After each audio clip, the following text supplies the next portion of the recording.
kama qasam sayyidat tauhid bahan syadaqat qalidin haqi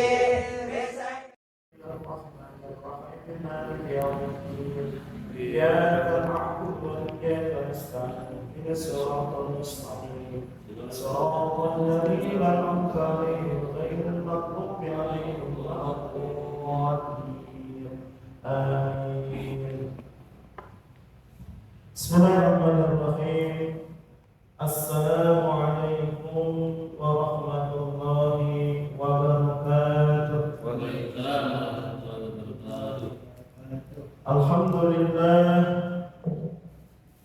Alhamdulillah ala ni'matil iman wal islam wa huma min a'dhami ni'ami wa kafa bihima min ni'mah. Asyhadu an la ilaha illallah wahdahu la syarika lah wa asyhadu anna Muhammadan abduhu wa rasuluhu la nabiyya ba'dah. Allahumma sholli ala sayyidina Muhammadin wa ala alihi wa sahbihi ajma'in. Amma ba'd.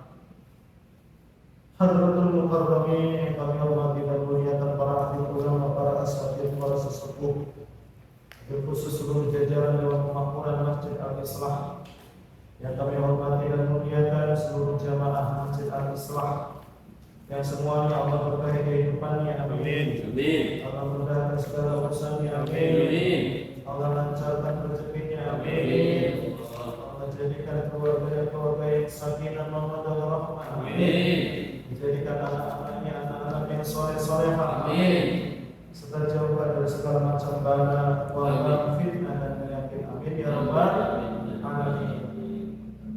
Alhamdulillah. Mari kita panjatkan puja dan puji syukur kita kehadirat Allah Subhanahu wa taala yang telah memberikan berbagai macam kenikmatan kepada kita semua, telah memberikan berbagai macam karunia kepada kita semua, sehingga kita bisa menikmati hidup dengan tenang, menikmati hidup dengan damai, tentram. Di antara sekian banyak nikmat-nikmat Allah Subhanahu wa taala, yang paling tinggi, yang paling agung adalah nikmat iman dan nikmat Islam. Dengan nikmat iman dan Islam inilah maka kita bisa merasakan nikmatnya beribadah kepada Allah, nikmatnya salat, nikmatnya kita zikir, nikmatnya kita taklim, nikmatnya kita silaturahim, nikmatnya kita beribadah kepada Allah Subhanahu wa taala, karena di dalam hati kita ini ada iman yang benar kepada Allah Subhanahu wa taala. Jadi kalau seandainya kita sholat, kita zikir, kita ibadah, tapi hati kita itu enggak tenang, masih saja gundah gulana, masih saja kita itu hidupnya jadi susah, ini perlu dipertanyakan iman Islamnya, yakinnya kepada Allah Subhanahu wa taala. Karena pondasi ataupun sumber daripada kebahagiaan kita ini berawal dari hati kita. Ketenangan hidup kita itu dari hati kita. Maka di dalam Al-Quran Allah berfirman, alladzina amanu wa tatma'innu qulubuhum bi dzikrillah. Sesungguhnya orang-orang beriman itu hatinya akan tenang apabila dia ingat kepada Allah Subhanahu wa taala. Maka ditegaskan di dalam ayat selanjutnya, Allah, maka ingatlah, bidzikrillah, hanya dengan mengingat Allah, hanya dengan berzikir kepada Allah, tatma'innul qulub, maka hatimu akan menjadi tenang. Hanya dengan mengingat Allah, maka hatimu menjadi tenang. Ya, konteksnya di sini, zikir di sini bukan hanya kita baca subhanallah, tapi namun wirid. Zikir di sini secara global termasuk di dalamnya sholat, wirid, zikir, sedekah, semua macam ibadah. Maka ketika kita melakukan ketaatan ibadah kepada Allah, hati kita pasti tenang, hati kita menjadi tentram, hidup kita menjadi damai. Kenapa sekarang masih banyak orang yang hidupnya menjadi tidak tenang, tidak tentram, gundah-gulana? Ada apa? Seperti itu pun ditanyakan, ya kan? Kaitannya nanti dengan permasalahan iman. Karena al-imanu fil qalbi, iman itu adanya di dalam hati. Ya, iman itu di dalam hati, yakin itu adanya di dalam hati. Jangan-jangan di dalam hati kita itu masih tertanam kebesaran makhluk. Jangan-jangan di dalam hati kita itu masih ada kebesaran selain Allah Subhanahu wa Ta'ala. Kebesaran pekerjaan, kebesaran bos, kebesaran masalah hidup, masalah duit, masalah apa lagi, pangkat, jabatan, ya kan? Itu masuk semua tuh dalam hati kita. Bisa masuk kan? Pangkat, jabatan, rezeki, apalagi sakit, ini permasalahan atau kebesaran dunia bisa masuk ke dalam hati kita. Bisa. Makanya dunia itu kecil. Ya, dunia itu kecil. Buktinya apa? Buktinya apa kalau dunia kecil? Bisa masuk ke dalam hati. Kalau besar bisa masuk nggak? Allah itu maha besar. Ya, maka tidak semua orang bisa menanamkan kebesaran Allah di dalam hatinya. Hanya orang-orang yang memiliki keyakinan yang benar, iman yang benar kepada Allah, tertanam kebesaran Allah. Makanya dikatakan oleh para ulama, hati itu ibarat raja. Apabila Allah Subhanahu wa Ta'ala bersinggasana di dalamnya, maka seluruh kebesaran makhluk itu akan keluar dari hatinya. Karena hanya ada satu tempat hati kita ini. Tetapi kalau kebesaran makhluk itu masuk ke dalam hati kita, maka kebesaran Allah keluar dari hati kita, nggak bisa masuk. Hati kita tuh hanya untuk satu tempat saja, satu saja, apa itu? Hanya untuk Allah Subhanahu wa Ta'ala yang maha besar. Pun termasuk mungkin di dalam hati kita masih terdapat sifat-sifat buruk, hasud, ria, takabur, ujub, ya kan, sombong. Nah ini yang bikin hidup kita gak tenang itu, yang bikin hidup kita jadi gak tentram itu. Penyakit-penyakit ini yang membuat kita menjadi hidupnya jadi mudah-mudah. Walaupun kita ibadah, walaupun kita sholat, walaupun kita zikir, beribu-ribu zikir kita ucapkan, ya kita lakukan setiap hari, kalau di dalam hati kita masih ada sifat-sifat buruk ini, bakalan bisa hidup kita lebih tenang. Ini pernah ditanya oleh Imam Al-Ghazali, Imam Al-Ghazali pernah ditanya oleh salah seseorang, ya Syekh, saya sudah sholat, saya sudah zikir, saya sudah ibadah kepada Allah, tapi kenapa hidup saya menjadi agak tenang, gak tentram? Padahal kata Allah, ala bidzikrillahi tatma'innul qulub. Hanya dengan mengingat Allah, maka hatimu menjadi tenang. Maka kata Imam Al-Ghazali, engkau berzikir kepada Allah Subhanahu wa Ta'ala, mengucapkan tahlil, tahmid, tasbih, bersolawat kepada baginda Nabi, akan tetapi di dalam hatimu masih ada penyakit-penyakit hati, hasud, tomak, ujub, ria. Maka bagaimana mungkin kamu bisa merasakan nikmatnya zikir itu? Diumpamakan seperti seekor anjing yang sedang mengerumuni makanan. Ya. Selama makanan itu masih ada di situ, meskipun engkau halau anjing itu berkali-kali, engkau usir anjing itu berkali-kali, maka anjing itu pasti akan kembali. Nah, karena makanannya ada di situ. Maka begitu pula ketika kita berzikir, sholat, ya, kita melakukan ibadah-ibadah, ya, di dalam hati kita masih ada sifat buruk hasud Allah ujubariya, ini makanan-makanan setan. Zikir setannya kabur, lalai masuk lagi. Zikir lagi, kita halau lagi setannya kabur. Kita lalai lagi, masuk lagi. Nah, selesai. Tapi kalau seandainya ini makanan anjing nih, kita buang, kita bersihkan, kita pindahkan, kira-kira anjingnya balik lagi nggak kalau kita halau? Kenapa? Karena udah gak ada makanannya. Maka begitu pula ketika kita berzikir, kita mengingat Allah, ya, harus di dalam hati kita ini bersih, tertanam bersama Allah. Tidak ada sifat-sifat buruk dalam hati kita bersih. Ya, nikmatnya sholat. Coba rasakan nikmatnya sholat.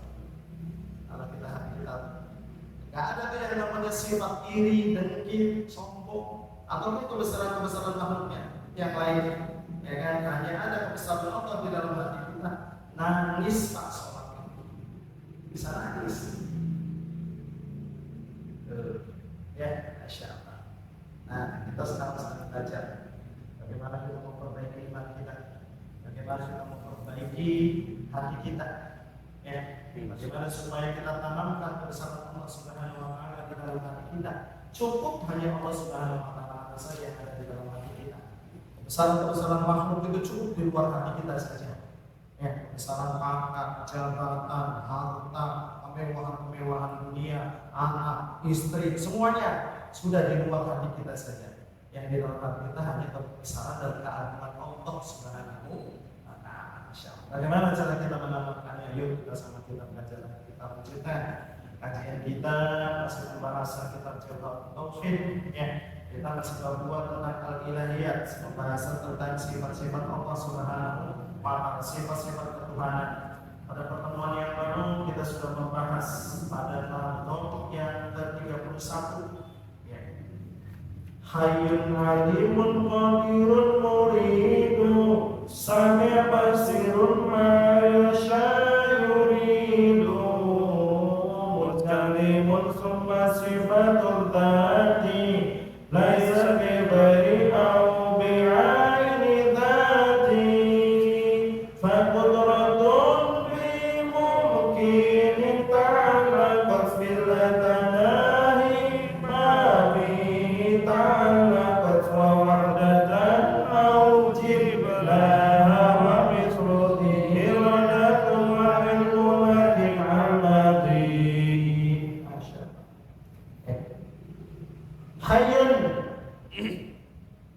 Hayyun artinya apa? Allah Subhanahu wa Ta'ala memiliki sifat hayyun atau Allah Maha Hidup.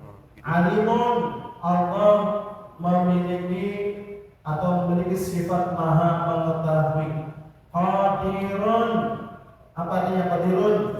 Allah Subhanahu wa Ta'ala memiliki sifat berkuasa. Kemudian muridun, Allah Subhanahu wa Ta'ala Maha berkehendak. Sami', Allah Maha mendengar. Basir, Allah Subhanahu wa Ta'ala Maha melihat.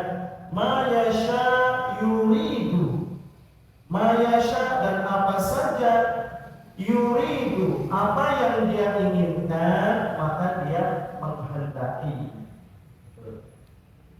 Pada pertemuan yang lalu kita sudah membahas nih sifat hayyun, alimun, qadirun, muridun, sami'un, basirun. Ini pembahasan kita sudah pembahasan tentang sifat maknawiyah. Sifat maknawiyah, sifat yang lazim yang berhubungan erat dengan sifat ma'ani. Itu namanya sifat maknawiyah. Sifat yang menjadi konsekuensi logis dari sifat ma'ani namanya sifat maknawiyah. Adanya sifat maknawiyah ini karena didahului dengan adanya sifat ma'ani.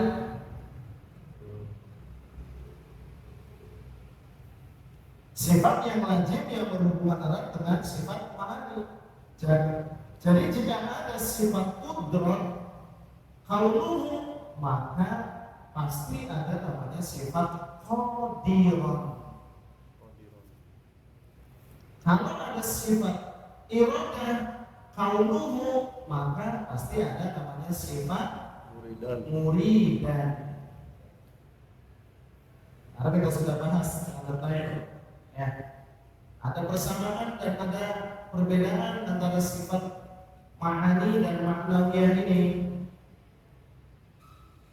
Persamaannya sifat ma'ani dan ma'nawiyah apa? Yaitu sifatun qadimatun qaimatun. Sifat yang qadim, yang terdahulu, yang tidak diawali dengan permulaan, tidak diakhiri dengan ketiadaan. Qaimatun, yang menetap pada zat Allah Subhanahu wa ta'ala. Ya. Itu sama sifat ma'ani dan sifat ma'nawiyah, persamaannya di sini. Tapi ada juga perbedaannya antara sifat ma'ani dan sifat ma'nawiyah ini. Kalau sifat ma'ani ini sifat maujud, sifat yang ada pada zat Allah Subhanahu wa ta'ala, qadim, untuk zaman dahulu. Maksud maujud di sini, kalau seandainya Allah Subhanahu wa ta'ala singkapkan tabir hijabnya, maka kita akan bisa melihat sifat ini pada zat Allah. Ya. Bisa nggak melihat Allah? Meruqyah. Bisa nggak? Kalau dalam akidah Ahlussunnah wal Jamaah bisa. Kenapa kita nggak bisa melihat Allah Subhanahu wa ta'ala? Karena masih terhijab. Ya, masih terhijab. Apa kita ada Allah Subhanahu wa ta'ala berkehendak demikian.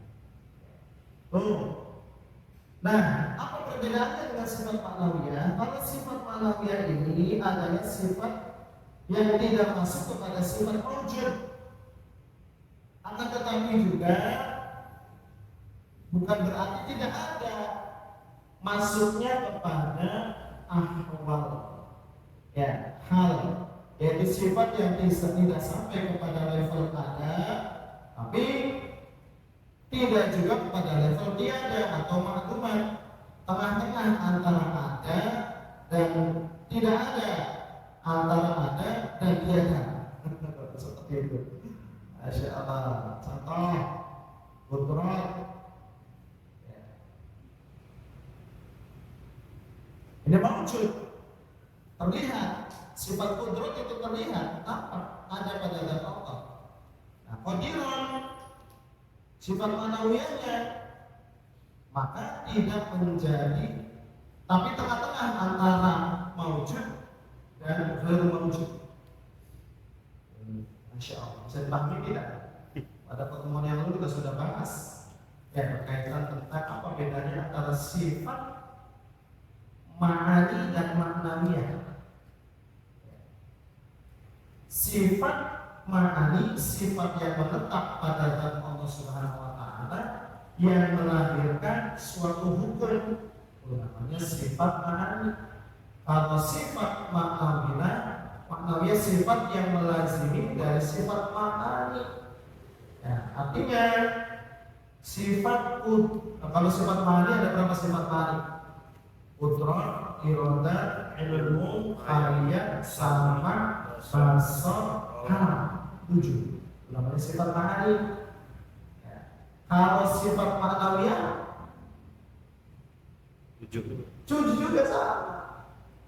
Muridan, qadirun, muridan, aliman, hayyan, sami'an, basiran, mutakaliman. Sifat ma'nawiyah. Contoh qudrah, artinya Allah Maha Kuasa. Ini sifat ma'ani. Dengan sifat kuasanya ini, maka melahirkan sifat yang baru namanya Qadirun, zat yang maha berkuasa. Sama irodah dengan Allah maha berkehendak, dengan adanya sifat maha berkehendak ini maka melahirkan yang namanya sifat muridan. Jadi kalau kudrat, irodah, ilmu hayat sampai kalau itu sifat. Kalau Qadirun, mulidan, aliman itu fa'ilnya, wujud. fa'ilnya, fa'il itu artinya sesuatu yang melakukannya. Contohnya, ini sebuah simpel aja. Ini meja warnanya apa? Coklat. Coklat ini sifat. Coklat ini sifat. Namanya ma'ani. Meja ini namanya zat. Meja ini dikarenakan meja berwarna coklat, ya, disebut meja coklat karena disifati warna coklat. Nah, coklatnya ini adalah ma'ani, ya. Meja warna coklat itu namanya ma'nawiyah. Paham tidak? Lagi HP warnanya biru. HP warna biru ini sifat. Maka HP ini menjadi HP berwarna biru. Kenapa dikatakan HP berwarna biru? Karena HP ini disifati warna biru. Kalau berubah misalnya meja ini warnanya jadi merah, apa masih dikatakan meja coklat? Tidak, kenapa? Karena sifatnya berubah. Maka dikatakan ini meja merah. Kalau misalnya HP ini berubah menjadi warnanya warna kuning, maka HP ini apakah masih dikatakan HP biru? Tidak. Jadi apa? Kuning. HP kuning. Kenapa? Karena sifatnya sudah berubah. Nah, merahnya coklatnya itu namanya sifat. Rot irodat ilmu hayat sama kasar kalam itu sifat Allah Subhanahu wa Ta'ala. Ya, melahirkan namanya sifat maknawiyah. Kudrat menjadi qadirun. Bisa dipahami tidak? So, gambarannya seperti itu kurang lebih kalau seandainya kita membahas tentang perbedaan antara sifat ma'ani dan maknawiyah.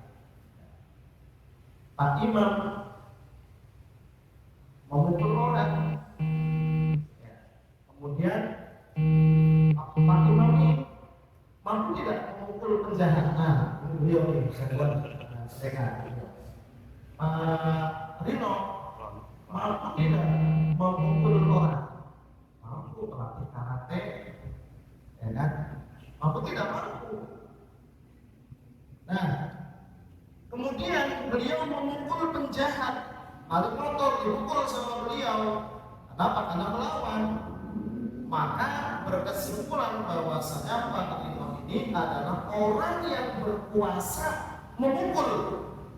Sebelumnya Pak Rino ini hanya kuasa memukul saja, tetapi setelah memukul maka berubah lagi. Beliau ini Pak Rino orang yang berkuasa memukul.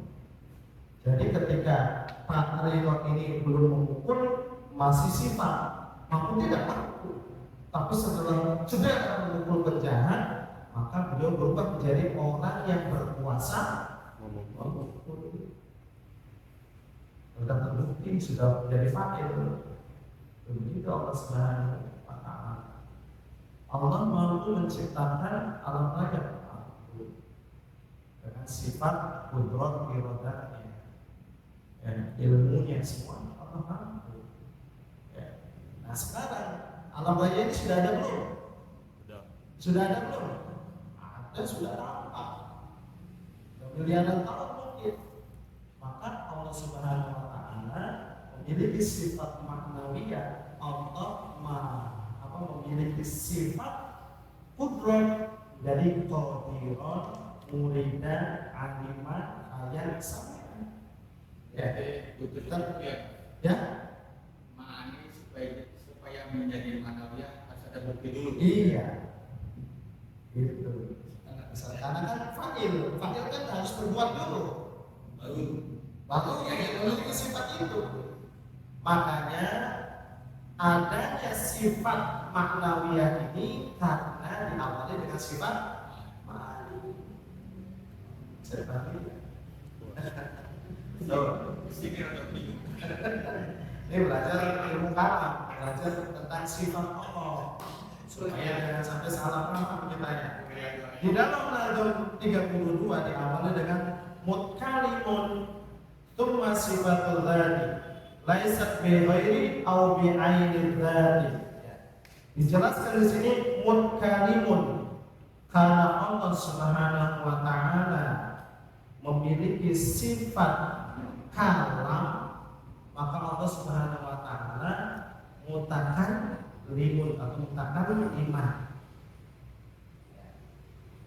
Tsumma sifatul dzati, kemudian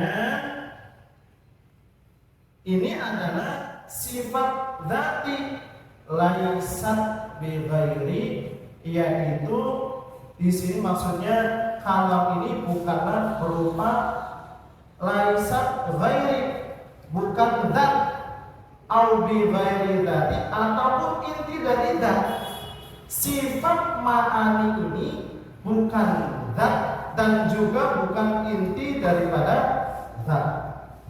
Tuh, disebut dengan mutakalim. Jadi gini, ada yang disebut dengan sifat zat, disebut dengan sifat ma'ani, qudrat, iradat, ilmu, hayat, sama, basar, kalam. Itu namanya sifat zat. Sifat zat. Ya. Jadi kalau kita bahas, kita kembali lagi, kita ulang. Ya. Sifat 20 dibagi menjadi berapa? Singkat kali ini. Dan sampai kata lagi. Sifat 20 dibagi menjadi 4. Yang pertama nafsiyah. Ada berapa sifat nafsiyah? 1, wujud. Yang kedua sifat salbiyah. Sifat untuk menjelaskan sifat nafsiyah. Apa? Allah wujud, ada. Adanya Allah Subhanahu wa taala itu kidam. Wujudnya Allah Subhanahu wa taala itu bangkok. Wujudnya Allah Subhanahu wa taala itu mukhalafatul lil khawasis, tidak sama dengan makhluknya. Wujudnya Allah Subhanahu wa taala itu qiyamuhu bi nafsihi. Wujudnya Allah Subhanahu wa taala itu wahdaniyah, esa. Ada berapa sifat salbiyah? 5. Ya. Nanti ada lagi, dibagi lagi setelah sifat nafsiyah, sifat salbiyah, namanya sifat ma'ani. Sifat ma'ani ada berapa? Tadi ada berapa? Atau kita ada? 7. Ya. Ini qudrat, iradat, ilmu, hayat, sama, basar, kalam. Nah, ini sifat yang menempel pada sifat yang ada pada zat Allah Subhanahu wa taala. Allah Subhanahu wa taala qudrat. Allah Subhanahu wa taala maha berkuasa. Allah Subhanahu wa taala iradah. Allah maha berkehendak. Allah Subhanahu wa taala ilmu. Allah maha mengetahui. Allah Subhanahu wa taala hayyan, hayat. Allah Subhanahu wa taala maha hidup. Sama, maha mendengar. Kalam, Allah Subhanahu wa taala maha berbicara. Nah, dari keempat tadi itu ada yang disebut dengan sifat zat. Ya, dari ada namanya sifat nafsiyah, salbiyah, ma'ani, yang terakhir yang sifat keempat namanya ma'nawiyah. Ma'nawiyah apa namanya? Apa yang ada karena adanya sifat ma'ani. Qadiron, muridan, aliman, hayat, samian, basiron, mutakaliman. Nah, dari keempat sifat ini, sifat ma'ani ini yang disebut dengan sifat dzat. Dikatakan oleh al-musannif di sini, ya, sifat dzat ini laisat bi ghairi, bukan, jadi sifat Allah tadi itu bukan zat Allah, dan juga au bi aidat, bukan daripada inti zatnya. Qudrat, iradat itu bukan zat, tapi sifat yang ada pada zat. Artinya bahwasanya contoh misalnya kudrat, sifat kudrat itu bukan zat Allah, tapi tidak lepas dari Allah Subhanahu wa taala. Ya. Begitu juga iradat, ini bukan zat Allah, tapi tidak bisa lepas daripada zat Allah Subhanahu wa taala. Ilmu bukan zat Allah, tapi tidak bisa lepas daripada zat Allah Subhanahu wa taala. Itu yang disebut dengan sifatu dzati, sifat daripada zat. Laisat bi ghairi, laisat bukan zat itu tersendiri, au laisat bi ghairi aini, bukan juga inti daripada zat itu.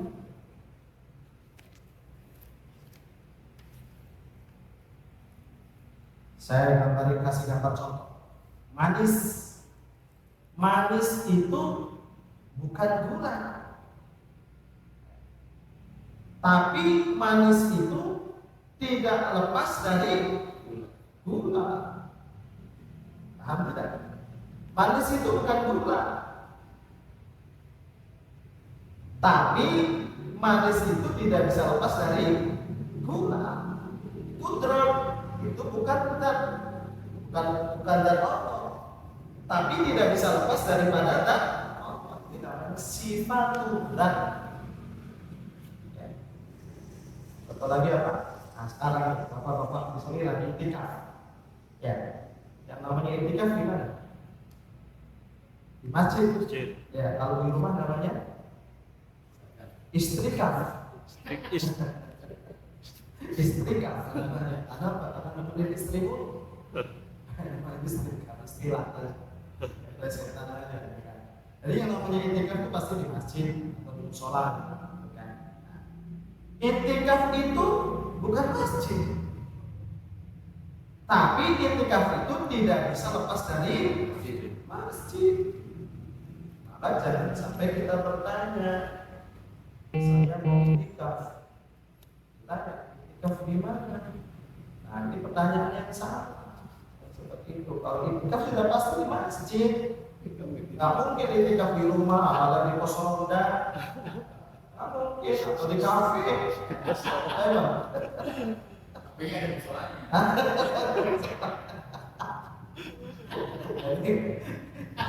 Ketika apa di kafe ini musola nongkrong di sana dan ngopi gitu. Iya. Bisa aja. Tapi kalau mau tanya mau iktikaf di masjid mana? Ini baru benar.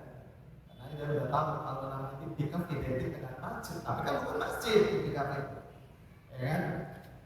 Tetapi iktikaf itu tidak lepas daripada yang namanya masjid. Kenapa kok al-musannif harus menyampaikan demikian? Karena harus dijelaskan, inilah yang membedakan kita dengan orang-orang Mu'tazilah. Karena orang-orang yang memiliki pemahaman Mu'tazilah, mereka menafikan sifat ma'ani. Ya, mereka mengatakan kalau Allah Subhanahu wa taala memiliki sifat qudrat, iradah, ilmu, hayat, salah, rasa, kalam, ya kan? Sedangkan semuanya qudrat, qadir, ya, kemudian iradah, qadir, Semuanya qadim. Berarti banyak dong kalau gitu yang terdahulu. Jadi banyak Allah Subhanahu wa taala itu. Kalau seandainya Allah Subhanahu wa taala banyak, maka tidak mungkin. Mereka mengatakan begitu. Kalau sifat qadimannya banyak kata mereka, maka zatnya juga banyak. Maka dijawab nih di dalam tatul ini apa? Ya, sifatnya memang banyak, tapi zatnya tetap satu. Sifatnya memang banyak, menunjukkan kesempurnaan Allah Subhanahu wa taala, tapi zatnya tetap satu. Maka sifatul zat itu laisat bi ghairi au bi aini dzati. Sifat zat itu bukan zat, tapi tidak bisa lepas daripada zat. Kalau Mu'tazilah mengatakan sifat zat itu mengatakan demikian tadi, apa artinya? Bahwasanya zat kalau sifatnya banyak maka zatnya juga banyak. Kita jawab tidak, sifatnya memang banyak tapi zatnya tetap satu. Bisa dipahami? Insyaallah. Bisa dimengerti? Lebih seperti itu, ya. Karena Allah Subhanahu wa taala Maha berbicara, ya. Mutkalimun. Allah Subhanahu wa taala Maha berbicara. Apa definisi kalam? Masih ingat enggak? Sifatul qadimatun qa'imatun bi dzatihi ta'ala. Ya, sifat yang terdahulu yang menetap pada zat Allah Subhanahu wa taala, namanya kalam. Dan kalamnya Allah Subhanahu wa taala ini laisat bi hurufin wala sautin wa ridduha al-hukmu wa huwal khas. Kalau kita baca baru begitu. Kalamnya Allah, maha berbicaranya Allah Subhanahu wa taala ini tidak dalam bentuk huruf wala sautin dan juga tidak dalam bentuk suara. Lawannya apa? Kalam itu yaitu hukmun, bisu, khoros, bisu, tidak bisa bicara. Dan Allah Subhanahu wa taala itu mustahil bisu. Kalamnya Allah Subhanahu wa taala tidak ada awalan dan tidak ada akhir. Bukan dalam bentuk huruf dan tidak dalam bentuk suara. Beda sama dengan orang-orang Mu'tazilah. Kalau orang-orang Mu'tazilah mengatakan kalamnya Allah Subhanahu wa taala itu dalam bentuk huruf dan dalam bentuk suara. Kalau tidak dalam bentuk huruf dan tidak dalam bentuk suara, mungkin tidak bisa dimengerti. Katanya begitu. Ya. Paham tidak kira-kira kayak gitu? Logika kan? Dia menyamakan seolah-olah Allah itu sama dengan kita. Padahal makhluk saja tanpa suara, tanpa huruf saja kita bisa paham. Kita nanti subuh mungkin ini dikunci semua, digembok. Ketika kita mau masuk ke dalam, pintu depan digembok, samping digembok, jendela semuanya digembok. Kita paham nggak maksudnya apa? Bisa masuk. Nggak bisa masuk, artinya DKM mengatakan bahwasannya di mana masuk itu berbicara bukan? Bicara. Dengan suara tidak? Dengan huruf tidak? Berbicara sama. Apa nanti kalau naik motor, naik mobil di jalan raya jadi, nanti kita ke sana saja. Nanti ada yang sebelum kuburan tuh ada tamburan itu, ya kan? Apa kelok-kelok. Artinya apa itu? Awas hati-hati jangan kelok-kelok gitu kan? Ada suaranya tidak? Ada tulisannya enggak? Paham tidak? Paham tidak? Paham. Apa maksudnya? Hati-hati di depan jalan berbelok-belok seolah-olah sedang berbicara dengan suara tidak tanpa huruf. Seperti itu. Nah, Allah demikian. Allah juga sama. Kalamnya Allah Subhanahu wa taala ini tidak dalam bentuk suara dan tidak dalam bentuk huruf. Tulisan seperti itu. Jadi sifat kalam itu tidak bersuara dan tidak berhuruf, tapi kita bisa memahami. Maksudnya memahami di sini kalau seandainya dibuka hijabnya oleh Allah Subhanahu wa taala. Seperti siapa? Nabi Musa alaihissalam. Allah sendiri yang berfirman, "Wa kallama Allahu Musa taklima." Dan Allah Subhanahu wa taala berbicara dengan Nabi Musa taklima, dengan sebenar-benarnya bicara. Hanya Nabi Musa punya julukan namanya Rasulullah, julukannya Habibullah. Kalau Nabi Musa Kalimullah, kalau Nabi Ibrahim Khalilullah, julukan khusus. Kenapa Nabi Musa itu bisa berbicara dengan Allah Subhanahu wa taala? Dibukakan hijabnya. Nah, karena Allah sendiri yang membuka hijab. Bukan berarti gak paham apa yang dalam bentuk suara, tidak. Apa dalam bentuk huruf, tidak. Ya. Allah sendiri yang buka hijabnya sehingga Nabi Musa alaihissalam itu bisa paham. Dalam seperti apa? Hanya Nabi Musa yang tahu. Masya Allah. Dari sifat kalam ini maka muncul namanya sifat logis dari sifat kalam ini namanya mutakaliman. Mutakaliman apa itu? Bahwasanya Allah Maha berbicara, maka kaunuhu mutakaliman melahirkan sifat yang baru. Allah Subhanahu wa taala itu zat yang berbicara.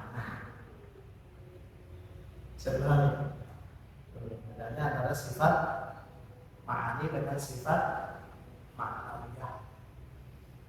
Makanya para ulama mengatakan sebenarnya untuk ma'rifatullah itu mengenal Allah Subhanahu wa taala itu ya, walaupun kita katakan cukup hanya 13 saja kita pahami dengan sifat-sifat ini, sudah cukup menghantarkan kita untuk ma'rifatullah. Artinya sifat-sifat ma'nawiyah ini tidak kita pahami, tetap kita sudah ma'rifatullah. Jadi hanya sifat nafsiyah, salbiyah, dan sifat ma'ani saja sudah cukup mengantarkan kita kalau kita benar-benar kita ini paham, mengerti betul dari maksud sifat-sifat tersebut. Allah itu maha sempurna, tidak ada cacat sedikitpun kalau benar-benar kita memahami sifat itu. Berpaham tidak? Berarti maknanya ada itu harus ada salbiyah dulu. Enggak. Antara sifat salbiyah dengan sifat ma'ani itu yes, tetap sama-sama sifat Allah Subhanahu wa taala, tapi fungsinya yang berbeda. Nanti kalau sifat salbiyah ini untuk menjelaskan sifat nafsiyah. Allah itu ada tidak? Ada. Dari mana kita tahu Allah ada? Ada kita. Adanya alam semesta ini menunjukkan Allah itu ada. Kira-kira Pak Imam kalau hanya seperti itu langsung paham tidak Allah itu ada, sudah ada, pokoknya ada. Orang nggak cukup Pak, nggak bisa paham kalau hanya seperti itu. Karena nanti pasti ada pertanyaan lain. Apa pertanyaan lainnya? Kalau memang Allah itu ada, sejak kapan Allah ada? Benar kayak ini logika ya? Pikir. Sejak kapan Allah ada, Pak Nino? Bisa jawab Pak? Sejak kapan Allah ada? Nah, itu setan kadang-kadang bermain di sini. Sejak kapan Allah ada? Tidak ada awalan. Nah, maka dijawab dengan tidak. Adanya Allah Subhanahu wa taala itu tidak diawali dengan permulaan. Tidak diawali dengan ketiadaan. Allah ada sebelum kata ada itu ada. Allah Subhanahu wa taala ada setelah kata itu ada, dan Allah tetap ada meskipun kata ada itu sudah tidak ada. Pahami tidak? Apa cukup segitu? Enggak akan mikir lagi. Kalau memang Allah itu tidak diawali dengan ketiadaan, terus Allah itu adanya sampai kapan? Gimana jawabnya Pak? Gimana jawabnya Pak? Pak, ini terasa tauhid. Jawab. Allah wujud. Wujud yang Allah Subhanahu wa taala itu apa? Iro. Wujud yang Allah Subhanahu wa taala. Apa bako artinya? Adanya Allah Subhanahu wa taala tidak diakhiri dengan ketiadaan. Allah kekal, tetap ada meskipun makhluk dunia ini hancur semuanya, Allah tetap ada. Kenapa? Karena Allah memiliki sifat bako. Apa cukup sampai segitu? Tidak. Allah ada, tidak diawali permulaan, tidak diakhiri dengan ketiadaan. Allah bukan mikir lagi. Terus kalau gitu Allah itu seperti apa bentuknya, wujudnya? Benar nggak? Pernah nggak mikir kayak gitu? Ya orang ateis kadang-kadang seperti itu Pak. Tanya.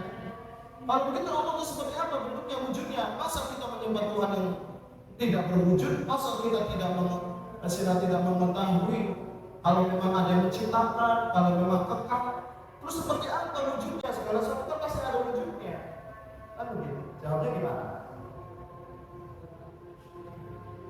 Gimana Pak? Mukhalafatu Lil hawadis. adanya Allah, wujud Allah Subhanahu wa taala itu tidak sama dengan makhluknya. Tidak serupa dengan makhluknya, tidak sama dengan perkara yang baru. Jadi kalau seandainya kita menggambarkan Allah dengan pikiran kita, Allah itu begini, punya mata, punya telinga, punya tubuh, tingginya sekian, rambutnya bentuknya seperti ini, maka itu Allah bukan. Bukan. Kenapa? Kenapa? Sama dengan makhluknya. Benar nggak? Bukan Allah. Maka akal kita tidak mampu menjangkau zat Allah wujud setelah akal kita tidak mampu. Terus pertanyaannya gini biasanya, kalau begitu wujud Allah itu seperti apa? Bentuknya seperti apa kalau begitu Allah itu? Apanya ada? Nah, untuk menghentikan, memutus sifat keraguan-keraguan ini yang kadang-kala dipakai setan untuk apa? Iman kita, ya, untuk mendangkalkan akidah iman kita. Kita jawab, ya, wujudnya Allah Subhanahu wa taala, zatnya Allah Subhanahu wa taala itu yang tahu hanya Allah Subhanahu wa taala. Selesai, putuskan. Benar kan itu? Jadi yang tahu tentang zat Allah, tentang wujud Allah itu siapa yang tahu? Hanya Allah. Sebab kalau manusia, dia pasti berpikirnya dengan apa? Menggambarkan semua yang ada di otak, di pikiran dia, sedangkan akal kita dia tidak mampu menjangkau tentang zat Allah Subhanahu wa taala. Kenapa? Saking sempurnanya Allah. Tapi ada yang sudah ketemu dengan Allah. Siapa? Muhammad Rasulullah Muhammad SAW. Satu-satunya. Itu sifat dia. Kalau begitu Allah tidak diawali dengan permulaan, tidak diakhiri dengan ketiadaan, tidak sama dengan makhluknya. Ada berapa Allah itu?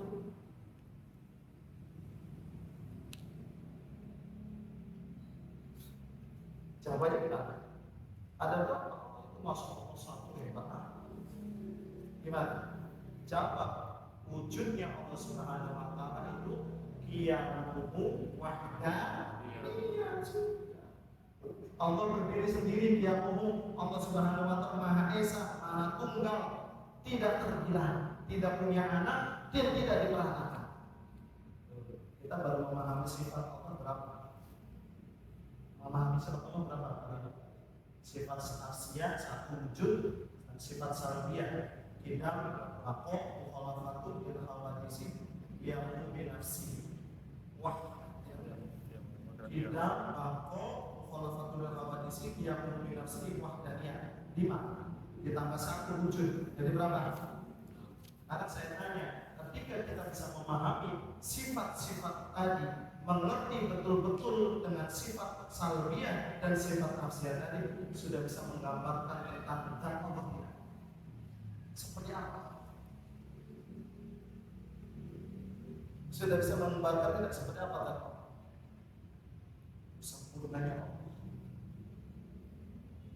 Ya kan? Sempurnanya Allah.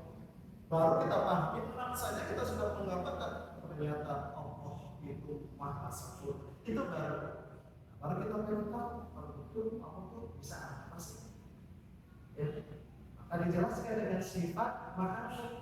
Allah itu putra, Allah itu iroda, Allah itu maha berkuasa, maha berkehendak, ilmu maha mengetahui, hayat maha hidup, kalam sama basor kalam sempurna tidak? Tambah sempurna tidak? Bisa menggambarkan tidak Pak Imam? Kalau kita bisa memahami sifat-sifat tentang zat Allah Subhanahu wa Ta'ala tadi, 13 sifat tadi. Nah, ini yang disebut dengan ma'rifah, mengenal Allah Subhanahu wa Ta'ala.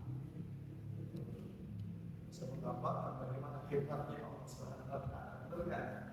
Kenapa makanya kita bahas dengan kitab ini, ulama ini, bagaimana cara kita mengenal Allah dengan benar? Gak asal-asalan dengan katanya, jangan kita istilahnya menebak-nebak. Artinya dilandasi dengan dalil, dilandasi dengan hujah yang benar, di pemahaman yang disampaikan oleh baginda Rasulullah. Begitu. Orang kalau bisa memahami, mengenal Allah seperti coba tertanam tidak keselamatan di dalam hati. Berani tidak kita mengingkari adanya Allah Subhanahu wa Ta'ala. Berani tidak melawan Allah Subhanahu wa Ta'ala. Itu yang disebut dengan ma'rifah. Hebat kata ulama. Itu ini namanya tauhid. Jangan menyamakan Allah dengan makhluknya. Ditambah dengan sifat ma'nawiyah, ya kan? Qadirun, muridan, aliman, hayyan, sami'an, basiran, mutakaliman. Ditambah sifat 7 lagi jadi 20 lebih sempurna. Sifat Allah 13 saja kita sudah bisa langsung ma'rifat Allah, mengenal bagaimana sih wujud Allah, seperti apa sempurnanya. Ditambah dengan sifat ma'nawiyah semakin luar biasa. Biasanya orang-orang yang tidak sepaham dengan pemahaman akidah Ahlussunnah wal Jamaah seperti faham Mujassimah, Mu'tazilah, Qadiriyah, ya. Ini mereka semua pasti akan cari alasan untuk mencari kelemahan, ya. Mencari kelemahan di sini seperti ini. Orang-orang Mu'tazilah yang banyak terus berangkat dengan pemahaman akidah kita yang lain. Masa sifat Allah cuma 20? Benar kan? Apa sih? Sedikit amat sifat Allah cuma 20, katanya Allah cuma 10. Benar kan? Maka kita jawab, sifat Allah banyak, tidak hanya 20. Sifat Allah itu banyak, tidak hanya 20. Kenapa kok cuma 20? Akal kita, otak kita ini ya dalam mendefinisikan tentang sifat Allah itu mampunya capai 20 Pak Imam. Lebih dari itu nggak mampu akal kita. Saking sempurnanya Allah Subhanahu wa Ta'ala, saking hebatnya Allah, maha luar biasa Allah, nggak mampu akal kita itu. Para ulama itu sudah Kalau Asmaul Husna itu hanya nama. Beda lagi kalau Asmaul Husna. Namanya nama-nama Allah yang lain, nama-nama yang bagus. Ini kalau ini sifat-sifat Allah. Beda lagi Asmaul Husna. Ada gambaran tidak kan? Begitu ya. Baik, dan kita akan lanjutkan lagi pada nazum yang ke-33 pada pertemuan yang akan datang. Fakutratun bimungkin ta'ala sekilatana nikmati ta'ala. Semakin kita insya Allah tahu pemahaman kita, semakin kita apa? Lebih bermanfaat kepada Allah Subhanahu wa taala. Baik, ini saja pembahasan kita pada kesempatan malam hari ini. Mudah-mudahan bermanfaat. Niat kita amalkan dalam kehidupan sehari-hari, sampaikan kepada anak istri, tetangga, teman-teman kita, saudara-saudara kita ingin ilmu tauhid, ilmu tentang mengenal ma'rifat Allah, mengenal Allah Subhanahu wa taala. Kita tutup dengan doa kafaratul majlis. Subhanallah wa bihamdika asyhadu an la ilaha illa anta astaghfiruka wa atubu ilaik. Assalamualaikum warahmatullahi wabarakatuh.